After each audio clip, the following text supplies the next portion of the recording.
Hey guys, my name is Jasmine Hill and I was assigned to do Module 11. Module 11 has to deal with informative and persuasive speaking. For my presentation, I decided to do the concept of propositions of value. Propositions of value have to deal with people's ethics or their morals.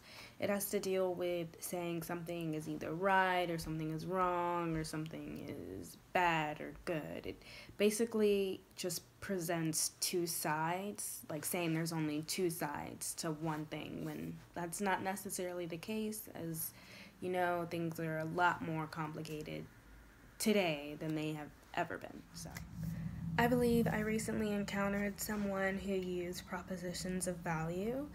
In my public speaking class, we had to do a speech on persuasion, and this girl started off her speech asking who liked dogs. And I'm not going to say I don't like dogs. I do like dogs, but I have to get to know them.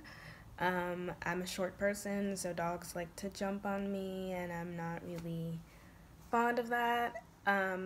So I didn't raise my hand, and she kind of started like saying, if you don't like dogs, then that's bad, or that's a bad thing that you don't like dogs, and you should like dogs because dogs are great.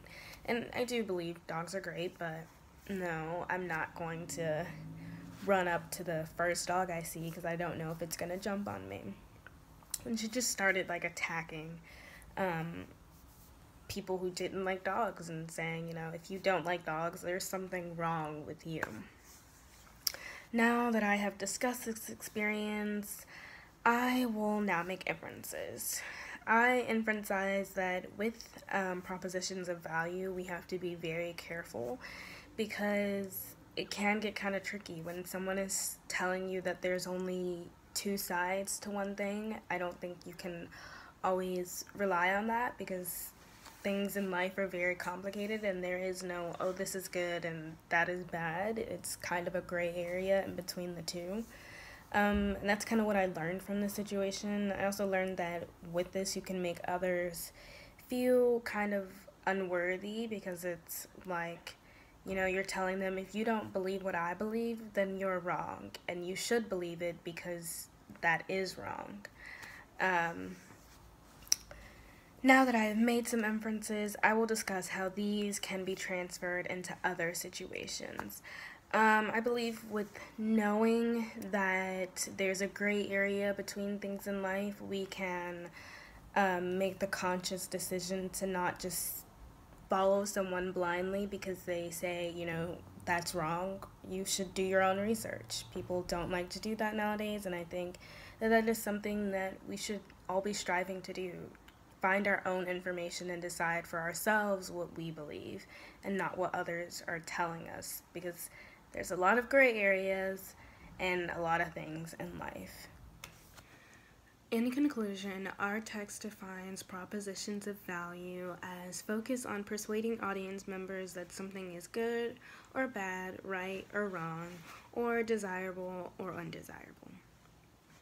I think that with knowing that, we can not just blindly follow someone else's statements or their opinions just to, fit in or not be wrong or right, or because they said that this one thing is wrong or bad. You can make your own decisions. So why does this matter?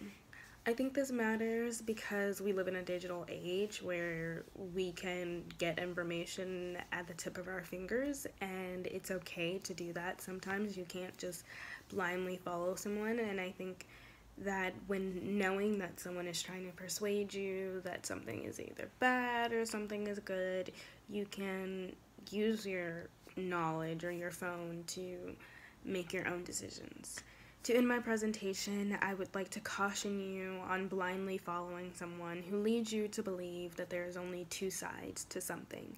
Thank you.